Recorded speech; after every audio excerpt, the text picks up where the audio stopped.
തെരഞ്ഞെടുപ്പ് അടുത്തപ്പോ KSRTCയിലെ ഞരമ്പൻ എതുവരെ പൊങ്ങി കണ്ടില്ലേ?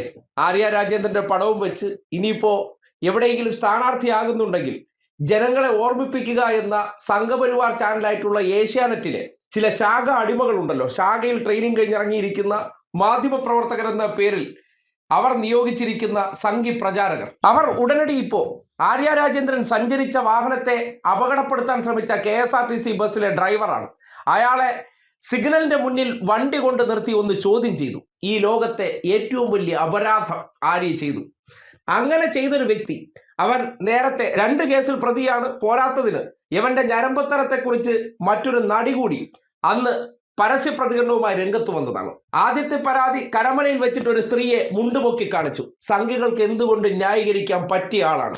മുണ്ടുപൊക്കികൾ, അലവലാദികൾ അല്ലെങ്കിൽ ഞരമ്പന്മാരെല്ലാം സംഘികളുടെ ഹരമാണ്. അതുകൊണ്ടാണ് ഇന്നിപ്പോ ആ ഞരമ്പൻ KSRTCയിലെ ജോലി നഷ്ടപ്പെട്ട് സ്വിഗ്ഗിയിൽ ഓടുന്നത്രേ.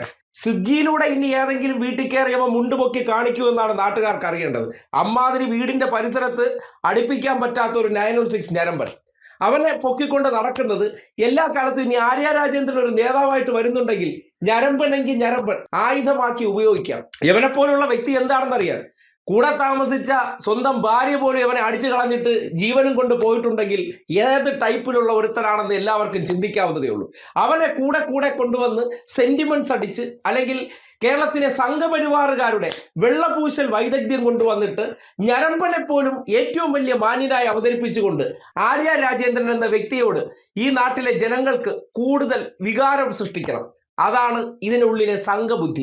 അതിനുവേണ്ടിയാണ് സ്വിഗ്ഗി ഡെലിവറി ബോയ് എന്ന്.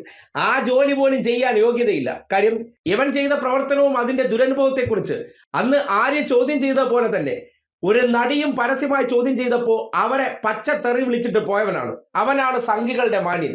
ഇമാതിരി അലവലാദികളെയൊക്കെ മാന്യനാക്കി ചിത്രീകരിച്ചുകൊണ്ട് ഏൽപ്പിക്കുന്ന ജോലി പോലും മര്യാദയ്ക്ക് ചെയ്യാതെ ലഹരി അടിച്ചുകൊണ്ട് നടക്കുന്നവനും പെണ്ണുങ്ങളെ മുണ്ടുപൊക്കി കാണിക്കുന്നവനെ വരെ മഹാനായി അവതരിപ്പിച്ചുകൊണ്ട് ഇടയ്ക്കിടയ്ക്ക് ഇടതുപക്ഷത്തിന്റെ ആരെങ്കിലും ഏതെങ്കിലും കാര്യങ്ങൾ ചോദ്യം ചെയ്താൽ അവരെ അപമാനിക്കാൻ ശ്രമിക്കുന്നതിന്റെ മറ്റൊരു വേർഷനാണ്.